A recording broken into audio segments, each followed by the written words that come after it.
欢迎来到热点新闻频道，请订阅并关注以获取最新资讯。程毅演技封神，也堵不住傅山海的魔改争议。最近，程毅严厉的恨意不像演的这梗，几乎是以病毒传播的速度席卷了我的社交圈。老实说，起初我内心是打了个问号的，毕竟当下古装剧的演技，你懂的。但当我点开那段疯转的15秒片花时，好吧，我承认那股穿透屏幕的冲击力，着实让我心头一震。画面里，萧秋水目睹人间惨剧，那双眼睛里翻涌的是几乎要将人吞噬的愤怒与绝望，没有歇斯底里的咆哮，也没有青筋暴起似的用力过猛，程毅仅凭微颤的指尖和布满血丝的双眸，就将那种深入骨髓的剜心之痛诠释得淋漓尽致。这哪里是表演，这简直就是恨意本身的一次现场教学，一个让人不寒而栗的范本。然而，正是这教科书般的恨意背后，潜藏着傅山海这部剧最惊人的野心，也可能是他最大的定时炸弹。当穿书撞上经典武侠，是火花四溅还是水土不服？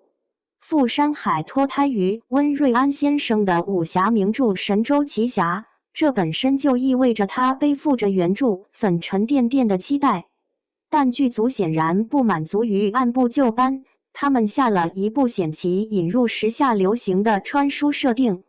并且买一送二，让主角萧秋水体内塞进了3个灵魂：现代打工人萧明明、根正苗红的少侠萧秋水，以及黑化大佬李晨舟。好家伙，这等于让程毅一个人扛起了一台精神分裂的大戏。这种设定对演员无疑是地狱级难度，但从目前释出的片段看，程毅似乎接住了这份挑战。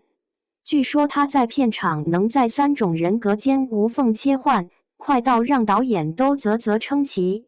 这功力并非空穴来风，回顾他在《沉香如屑》里就已经在隐忍神尊应渊和风披帝君玄烨之间切换自如，将2种截然不同的气质拿捏得恰到好处。为了让观众能清晰分辨这3位一体，程毅在细节处理上显然下了苦功。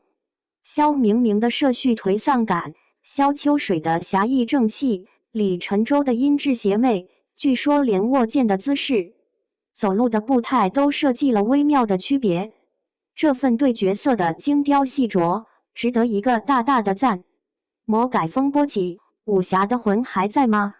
但是穿书加多重人格这剂猛药，也毫不意外地点燃了争议的导火索。原著党几乎是哀鸿遍野，痛斥编剧姜温老先生的江湖快意改得面目全非。系统任务、复活甲这些网游感十足的元素被强行植入，在他们看来，这简直是对传统武侠精神的公开处刑。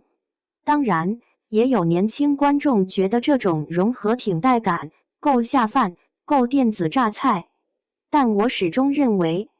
武侠剧的改编创新可以有，想象力值得鼓励，但绝不能丢掉那个匣子所承载的风骨与道义。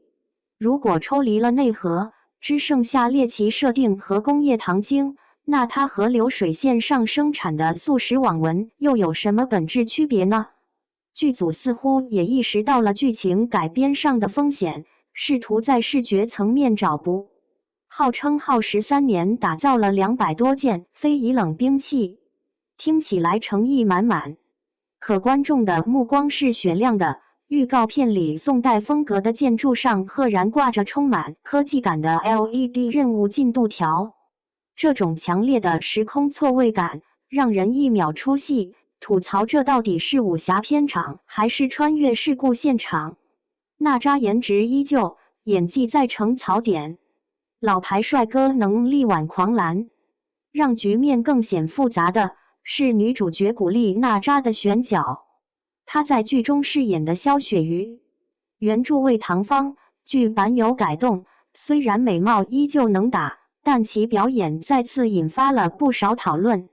不少观众直言美则美矣，灵魂稍欠，认为他未能精准传达出角色爱恨交织的复杂内心。某些特写镜头甚至被调侃像在拍口红广告大片，情绪浓度不够。更让人忧心的是坊间流传的女配加戏传闻。倘若真如传言所说，为了突出某些看点而大幅削减本应厚重的权谋线，甚至加入尸身诱惑等桥段，那恐怕这部剧就真的离挂羊头卖狗肉不远了。万幸，演员阵容里还有张智霖这张王牌。年近50的他饰演艳狂徒，依旧魅力不减当年。预告中徒手捏碎酒杯的狠厉眼神，瞬间让人梦回那个潇洒不羁的陆小凤时代。希望这位老牌帅哥能凭借过硬的演技，为这部剧注入一些急需的阳刚硬朗之气，稍稍平衡一下可能的脂粉气。慢镜头的武打是美学探索还是技术倒退？除了文戏，武打更是武侠剧的生命线。傅山海的动作戏，据说程意在律目前搏命完成了高难度的托马斯拳旋。然而，这份努力在正片预告里，却似乎被无处不在的慢镜头切割得支离破碎。精彩的动作设计，一旦陷入慢放的泥沼，往往就失去了应有的力量感与流畅度，被观众吐槽更像是艺术体操而非凌厉打斗。这种对慢镜头的滥用，几乎成了近年来古装武打戏的通病。观众们开始越发怀念徐克电影里那种写意又生猛的暴力美学，怀念早期港片里拳拳到肉的实在感。当技术进步了，我们看到的打戏反而慢下来了，这不能不令人深思。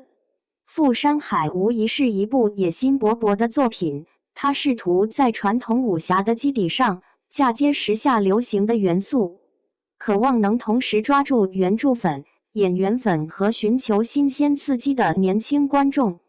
但这种我全都要的策略，往往走在钢丝线上，极易两头不讨好。程意的表演越是亮眼，剧本与制作上的争议就越发显得刺眼。这部剧最终会成为新派武侠的一次成功探索，还是沦为魔改浪潮中的又一个典型案例？现在下定论为时尚早，但无论结果如何，都希望未来的武侠剧创作者们在追求创新与迎合市场的同时，能时常回望，别忘了那个最初吸引我们的快意恩仇又重情重义的侠字。